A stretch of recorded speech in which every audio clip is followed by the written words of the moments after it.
bertempat di kawasan Rumah Cinta, Kecamatan Talang Ubi, Kabupaten Pali. PMI Kabupaten Pali menggelar pelantikan pengurus markas dan unit donor darah PMI masa bakti 2020-2025. Mengingat wabah pandemi COVID-19, dalam kegiatan ini para tamu undangan yang hadir pun tetap memenuhi standar protokol kesehatan. Dalam melantik ketua dan para pengurus, Bupati Pali bersama Ketua PMI Pali meresmikan gedung PMI Pali ditandai dengan penandatanganan batu prasasti dan memantau kesediaan sarana dan prasarana gedung.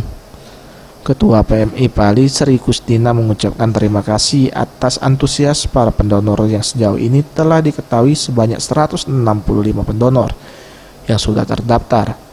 Pihaknya juga ke depan akan merekrut dan membentuk relawan di tingkat desa, kelurahan, serta kecamatan, serta akan mensosialisasikan tujuan PMI kepada masyarakat. Kelurahan sama desa sampai ke desa itu bisa mendata bagi yang mau mendonor. Nanti kami akan mendatangi yang akan mendonor di kelurahan ataupun desa ke Kabupaten Pali dengan fasilitas dari mobil donor darah itu.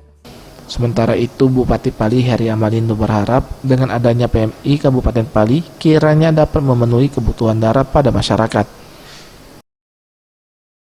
Dengan adanya PMI ini, mudah-mudahan kebutuhan dari darah untuk khususnya masyarakat Kabupaten Pali itu dapat terpenuhi dengan adanya Palang Merah Indonesia ini.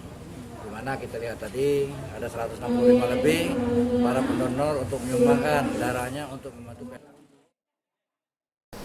Tim Liputan Sriwijaya TV.